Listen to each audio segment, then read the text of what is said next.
Hallelujah, जिंदा खुदावंद की तारीफ हो। खुदावंद के जिंदा कलाम में से देखेंगे पहला पत्रस उसका पहला बाब और उसकी 6 आयत। इस बात से तुम खुशी मनाते हो अगर जब चंद रोज के लिए जरूरत की वजह से तरह तरह की आजमाइशों के इस बात से गमजदा हो, और ये इसलिए कि तुम्हारा आजमाया हुआ ईमान जो आग से आजमाए हुए फानी सोने से भी बहुत ही बेशकीमत है, यीशु मसीह के ज़हूर के वक्त तारीफ और जलाल और इज्जत का बायस ठहरे। हो सकता है कि अभी आप तरह तरह के दुखों में से होकर गुजर रहे हो, मुश्किल हालातों में से होकर गुजरे हो, प्रॉब्लम में से होकर गुजरे हो, लेकिन क्या लिखा है? खुश हो जाओ, मगन हो जाओ, यीशु मसीह के नाम में मगन हो जाओ। क्यों? क्योंकि आगे लिखा है कि कुछ दिनों के लिए जरूरत की वजह से दुखी तो हो, पर आगे क्या होने वाला है? आगे खुदावंद का जलाल जाहिर होने वाला है। आमीन।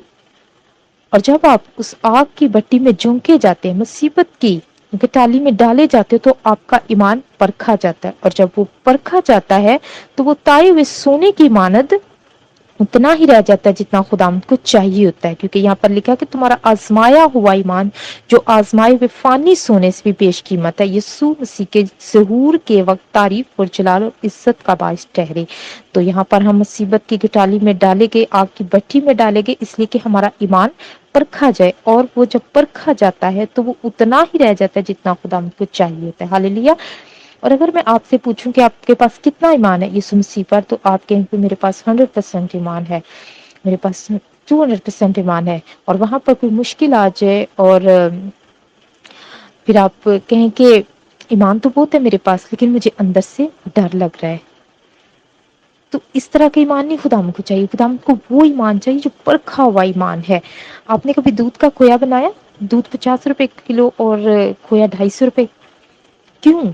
क्योंकि इसकी कीमत क्यों बढ़ी? उसको गरम कर करके तेज आंच पर काट काट कर इतना उसको पकाया गया कि उस दूध में से थोड़ा सा खोया बच गया, और बाकी का सारा वो जो दूध था एवेपोरेट हो गया, वो उड़ गया, और उतना ही रह गया जितनी हमें जरूरत है। वैसे ही एक ईमानदार अपनी दुखों तकलीफों में से होकर जब गुजरता है, तो वो सारी का सारा ईमान जो एवेपोरेट हो जाता है, बस ताया हुआ ईमान रह जाता है, ताया हुआ परखा हुआ ईमान, सॉलिड फेथ रह जाता है, जो खुदावंद की तारीफ के लिए काम आता है। हालेलुया। और कलाम क्या कहता है? तुम्हारा ताया हुआ ईमान, परखा हुआ ईमान जो आग से ताए हुए फानी सोने से भी कहीं ज्यादा कीमती है। फॉर एग्जाम्पल सोना, आजकल तो बहुत सोना महंगा है। फॉर एग्जाम्पल हमने लगाया कि 50,000 रुपए तोला, तो कितना महंगा है सोना। लेकिन आपका ईमान उससे भी महंगा है। कौन सा ईमान? जो तपा हुआ ईमान है, जो पका हुआ है, जो सॉलिड फेथ है। सो जो थोड़ा सा भी जो ईमान है, खुदावंद कहते हैं राई के दाने के बराबर भी ईमान है। तो वो सोचो जो कितना ईमान महंगा है हमारा। जस्ट इमेजिन, अभी तो हम तोले की बात कर रहे हैं, सोना तोले के हिसाब से, और हमारा राई के दाने के बराबर, छोटा सा जो राई के दाने के बराबर ईमान होता है, खुदा हम उसको कह रहे हैं कि उसकी कितनी कीमत है। और आगे क्या लिखा है? यीशु मसीह के ज़हूर के वक्त तारीफ, जलाल और इज्जत का बायस ठहरे। आमीन। आगे हम पढ़ेंगे पहला याकूब उसका चैप्टर 1 और उसके वर्स 3 और 4। तुम्हारे ईमान की आजमाइश सब्र पैदा करती है, और सब्र को अपना पूरा काम करने दो, ताकि तुम पूरे और कामिल हो जाओ, तुम में किसी चीज की कमी ना रहे। आमीन। और ज्यादातर ईमानदार सब्र पर ही आकर रह जाते हैं। पहला स्टेप क्या था? ईमान परखा जाता है। दूसरा स्टेप, हम में सब्र आता है। और सब्र क्या करता है?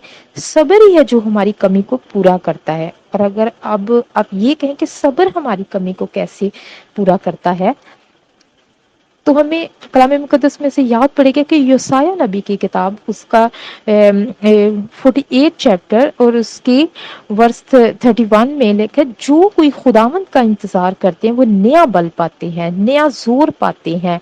आपकी जो स्ट्रेंथ एंड रिन्यू होती है, आपकी कमियों में आकर फिट हो जाती है, और आप पहले से भी ज्यादा स्ट्रेंथफुल हो जाते हैं। आमीन। You don't have to worry things कि मुझ में ये कमी पाई जाती है और मुझ में अभी भी ये कमी है, अभी भी मुझ में ये घाटा है। खुदावंद कहते हैं डोंट वरी, क्योंकि तूने मेरी वेट की, तूने मेरा इंतजार किया, यू वेटेड अपॉन मी। तो अब ये स्ट्रेंथ ले जो तेरी सारी कमी को पूरा कर देगी, और तू पहले से भी ज्यादा स्ट्रेंथफुल जोरावर हो जाएगा। तभी तो लिखा है तुम भागोगे اور پھر نہ تھکوگے، دوڑوگے اور نہیں گرو گے، کیونکہ خداوند کی اسٹرینتھ ہماری زندگیوں میں اس وقت کام کر رہی ہے کہ کب، جب ہم صبر کریں گے۔ آمین۔ It's all about patience. اور اگر صبر پر آ کر ہماری گاڑی رک جاتی ہے کہ ہاں میں بہت فیتھ کرتا ہوں، میں بہت ایمان رکھتا ہوں، تو اگلا اسٹیپ جو ہے صبر کی طرف بڑھنا پڑے گا۔ آمین۔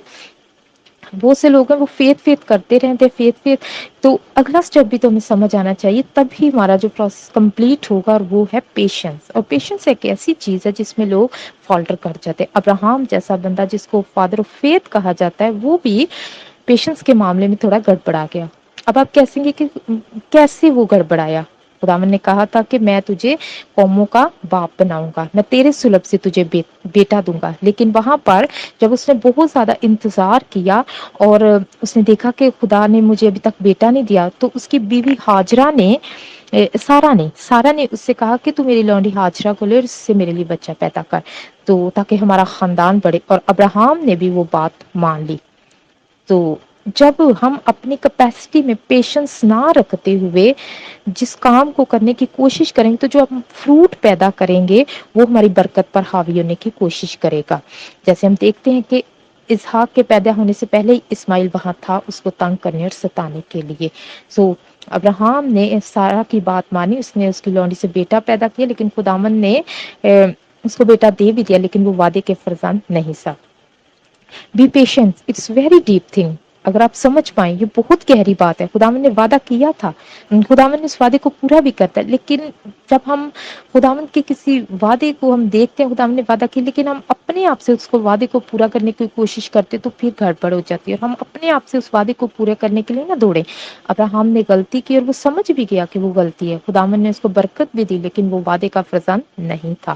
اور پھر جب وہ وعدے کا فرزند نہیں تھا، تو خداوند نے اس کو وہی بیٹا دیا جو خداوند نے اس کے ساتھ وعدہ کیا تھا۔ آمین۔ آگے ہم پڑھیں گے دا بک آف رومنس، اس کا چیپٹر 5 اور ورس 3۔ اور صرف یہی نہیں بلکہ مصیبتوں میں بھی فخر کرے، یہ جان کر کہ مصیبت سے صبر پیدا ہوتا ہے، اور صبر سے پختگی، اور پختگی سے امید پیدا ہوتی ہے، اور امید سے شرمندگی حاصل نہیں ہوتی، کیونکہ روح القدس جو ہم کو بخشا گیا ہے، اس کے وسیلہ سے، روح القدس کے وسیلہ سے خدا کی محبت ہمارے دلوں میں ڈالی گئی۔ آمین۔ اب سب سے پہلے ہم نے کس چیز پر گمان کیا تھا؟ مصیبتوں میں ہم نے فخر کرنا ہے۔ کلام خدا نے ہمیں سکھایا کہ ہم نے ریجوائس کرنا ہے، خوش ہونا ہے، اور اس کے بعد خوش رہنے سے کیا ہوگا؟ ایمان بڑھے گا۔ ایمان بڑھنے سے کیا ہوتا ہے؟ صبر آتا ہے، صبر پیدا ہوتا ہے۔ اور اب صبر کے بعد ایک اور سٹیپ ہے، لکھا ہے مصیبتوں میں گھمنڈ کریں، اور یہ جان کر کہ اس سے صبر پیدا ہوتا ہے۔ اب آگے کیا ہے؟ کھرا نکلنا، ہمارا جو مورل کریکٹر فارم ہوگا۔ آپ جانتے ہیں کہ جب کسی ہم مشکل میں پڑتے ہیں، اس میں سے نکل رہے ہوتے ہیں، کتنی پریشانی میں سے نکل رہے ہوتے ہیں، تو ہمارے ارد گرد کے جو سارے لوگ ہوتے ہیں وہ میں کہتی ہیں کہ دوسرا طریقہ تھوڑا سا ہمیں اپنانے کے لیے کہا جاتا ہے، تھوڑا کرپٹ کر لو، تھوڑے سے پیسے کھلا کے دیکھ لو۔ لیکن جب آپ کہتے ہیں کہ نہیں، خداوند نے جب کہا تو وہ اپنے ٹائم پر کریں گے، تو آپ کیا کر رہے ہیں؟ آپ اپنے کریکٹر کو، جو اس کی اسٹرینتھ ہے، اس کو آپ دکھا رہے ہیں، جو آپ کا کھرا پن ہے، جو آپ کے اندر خدا نے سچائی کی طاقت رکھی، آپ اس کو دکھا رہے ہیں۔ آپ اپنا کریکٹر، اپنا کھرا پن خداوند کو دکھا رہے ہوتے ہیں کہ خداوند آپ نے کہا ہے تو ایسا ہی ہوگا۔ اور آگے لکھا ہے پختگی سے امید پیدا ہوتی ہے۔ اور اگر آپ اکیلے فیتھ کو لے کر بیٹھے رہیں، ایمان اور رائی کے دانے جتنا ایمان، تو وہ اتنا ہی رہ جائے گا، لیکن آپ کو پروسیس کو کمپلیٹ کرنا ہوگا۔ ایمان کے بعد کیا تھا؟ صبر، اور صبر کے بعد کیا تھا؟ کھرا نکلنا، پختگی۔ ہمارے کردار کی پختگی ہوتی ہے، ہم کسی بھی معاملے میں پھنستے نہیں، بلکہ ہمیں جہاں بھی ان چیزوں کے لیے کہا جاتا ہے کہ ہم ایسے کر لیں، تھوڑا سی کمپرومائز ہم نہیں کرتے، ہم خداوند پر امید رکھتے ہیں، اور جو ہم امید رکھتے ہیں، اور خداوند پر امید رکھنے کی وجہ سے ہم کبھی نا امید نہیں ہوتے، کیونکہ ہماری امید کس پر ہے؟ یسوع مسیح پر۔ تو جس میں سے ہو کر ہمیں گزرنا پڑتا ہے، پھر ہم دیکھتے ہیں کہ خداوند ہمیں کیسے اپنی تعریف کے لیے استعمال کرتے ہیں۔ آمین۔ پھر جب ہم خداوند کے لیے کھڑے ہو کر گواہی دیتے ہیں، تو پھر یہ ایسا نہیں ہوتا کہ آپ ایسے نہیں کہتے کہ جی میں اس پرابلم میں پڑی تھی، میں نے دعا کی اور ٹھیک ہے۔ دس از ناٹ اے ٹیسٹیمنی۔ ہاں، یہ خداوند کی مہما کے لیے، اس کی تعریف کے لیے ہے کہ میں مشکل میں پڑی یا ایسے ہوا تو میں نے خداوند سے دعا کی اور خداوند نے مجھے ٹھیک کر دیا۔ لیکن جو ایکچولی جو ٹیسٹیمنی ہے وہ یہ کہ میں ان سب میں سے نکلا، پرکھا گیا، खरा निकला, मेरा ईमान बढ़ा, मेरी उम्मीद बढ़ी और अब जहां पर मैं इनकम्प्लीट था, मैं कंप्लीट हो गया। आमीन। That is my testimony. जब हम नए नए खुदावंद में आते हैं, अलग तरह से हमारी जिंदगी की दो बार भाग दौड़ होती है, हमारी अदात, लेकिन इतने सालों में खुदावंद ने इन सारे प्रोसेस में से हमें निकाल कर जब यहाँ पर खड़ा किया, तो आज हम कह सकते हैं खुदावंद अपनी कैपेसिटी में नहीं, लेकिन आप में होकर हम पूरे उतर रहे हैं। और वो किसकी तारीफ हो रही है? खुदावंद यीशु मसीह की तारीफ हो रही है, क्योंकि वो ही है जिसने यहाँ से यहाँ तक हमें लाया। तो जब हमारी उम्मीद पूरी होती है, तब हमें समझ आता है कि now the process is complete. Hallelujah. इस प्रोसेस को तरजीह दें। इस प्रोसेस में से आप निकलते हैं, तो जब आप निकलते हैं तो ये नहीं सोचना कि दुआ करने पर भी कुछ नहीं हो रहा। कई बार दुआ करने पर भी चीजें नहीं हिलाई जाती, क्योंकि प्रोसेस को कंप्लीट होने में टाइम लगता है। और लूका उसका 8 बाब उसकी 15 में एक चीज लिखी है, मगर अच्छी जमीन के वो हैं जो कलाम को सुनकर उम्दा और नेक दिल में संभाले रहते हैं और सब्र से फल लाते हैं, और सब्र से फल लाते हैं। किससे? सब्र से। यानी कि जो फल आपका आएगा वो सब्र से आएगा। Don't try to run through the process. इस प्रोसेस में से हमें भागने की जरूरत नहीं और जल्दी करने की हमें कोशिश नहीं करनी। जब वक्त पूरा होगा, तो प्रोसेस कंप्लीट होगा, तो आप में से वो बहुतों की जिंदगियों में खुदावंद वो काम करेंगे जिसकी आपको जरूरत है। तो खुदावन जो हमारे खुदावन है, वो रिस्टोरेशन का खुदावन नहीं, इसलिए नहीं कहा जाता है कि वो सब कुछ कर सकते। वो इसलिए कहा जाता है कि जो कुछ भी आपने गवा दिया है, उसको वो वापस लौटाने वाले खुदावंत हैं। आमीन। वो खुदावंत है जो हमारे सारे बह जाने वाले वक्त के सारे आंसुओं को भी कुप्पी में डालकर रखते हैं, और वो इसलिए रखते हैं कि हमें खुशी के लिबास को पहना सके। आमीन। खुदावंद का कलाम कहता है, हालेलुया, खुदावंद का कलाम कहते हैं वो हमारे दुखों के टाट को उतार कर हमारे सर पर इज्जत की पगड़ी बांधने वाले खुदावंद है।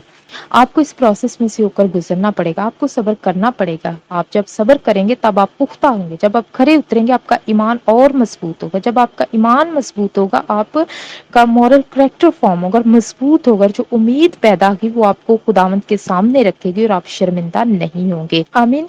सो बहुत से लोग हैं जो अपने आप को अकेला महसूस करते हैं, और बहुत सारा वो कहते हैं कि जब वो अपने आसपास देखते हैं, इधर उधर देखते हैं, तो कोई ना कोई उनके लिए उनके साथ कोई खड़ा होता है। तो लेकिन जब वो देखते हैं कि मेरा कोई मददगार नहीं, जब आप अपने आप को अकेला पाते हैं, तो आप कहते हैं कि खुदावंद सबके साथ कोई ना कोई है, तो मेरे साथ क्यों नहीं? तो खुदावंद इस बात को कहते हैं कि मैं तेरे लिए काफी हूँ, मैं तेरे साथ खड़ा हूँ। इसलिए खुदावंद आपको उन सबों से, खुदावंद ने आपको उन सबों से अलग किया, ताकि खुदावंद सबको दिखा सके कि एक इंसान जो खुदावंद के साथ जुड़ा होता है, एक इंसान जो खुदावंद के साथ मॉरली एंड स्पिरिचुअली कनेक्ट होता है, वो एक इंसान के साथ खुदावंद कैसे बड़े बड़े काम करते हैं। वो खुदावंद के साथ खड़े होकर उन बड़ी फौजों को हिरा देते हैं। वो खुदावंद के साथ खड़े होकर उन बड़े गोलियात को हरा देते हैं। वो सिर्फ खुदावंद के साथ खड़े रहकर उनको हिरा सकते हैं। इसलिए होता है कि खुदावंद आपके बीच में से अपनी तारीफ को दिखा सके, महिमा को दिखा सके। इसलिए होता है ताकि आप जान सके कि आप अकेले नहीं, आपके साथ लश्करों का जिंदा खुदावंद खड़ा है। हालेलुया। आप अकेले इसलिए नहीं है कि खुदावंद ने चाहा कि आप अकेले खड़े, आप अकेले इसलिए हैं कि खुदावंद की तारीफ आपकी जिंदगियों में से खुदावंद के नाम को मिले। आमीन। सो आज हमने खुदावंद के जिंदा कलाम में सीखा कि जब हम दुखों तकलीफों में से गुजरते हैं, तो हमारा ईमान मजबूत होता है, हमारे अंदर सब्र आता है, और सब्र से उम्मीद आती है, उम्मीद से पुख्तगी होती है। और हमारी उम्मीद किस पर है? जिंदा खुदावंद यीशु मसीह पर। जब उसकी उम्मीद यीशु मसीह पर होती है, खुदावंद उसकी जिंदगी में जो भी काम वो चाहे, जो खुदावंद की मर्जी के मुताबिक वो अपने टाइम पर करने की कुदरत रखते हैं। आमीन। So we have to have patience. हमें सब्र करना होगा और उसका इंतजार करना होगा। हमने ये भी पढ़ा कि जब हम सब्र करते हैं, तो वही हमारी कमी को पूरा करते हैं। कैसे? क्योंकि यशायाह की किताब में लिखा है, जो खुदावंद का हम इंतजार करते हैं, तो वो उनको नई कुव्वत देता है। क्योंकि हमने खुदावंद का इंतजार किया होता है, खुदावंद देखते हैं कि इसने मुश्किल वक्त में मेरा इंतजार किया, और अब फिर हमें खुदावंद कुव्वत देते हैं, नई स्ट्रेंथ देते हैं। और जब वो नई स्ट्रेंथ देते हैं, तो वो हमारी कमियों में आकर फिट हो जाती है, और हम पहले से भी ज्यादा कुव्वत पाकर, तभी कलाम खुदा में लिखा है, तुम दौड़ोगे और ना गिरोगे, तुम भागोगे और ना थकोगे। सो खुदावंद आज के दिन हमें इस कलाम के वसीला से बरकत दें और हमें इसमें कायम रहने का भारी फजल दें। आमीन।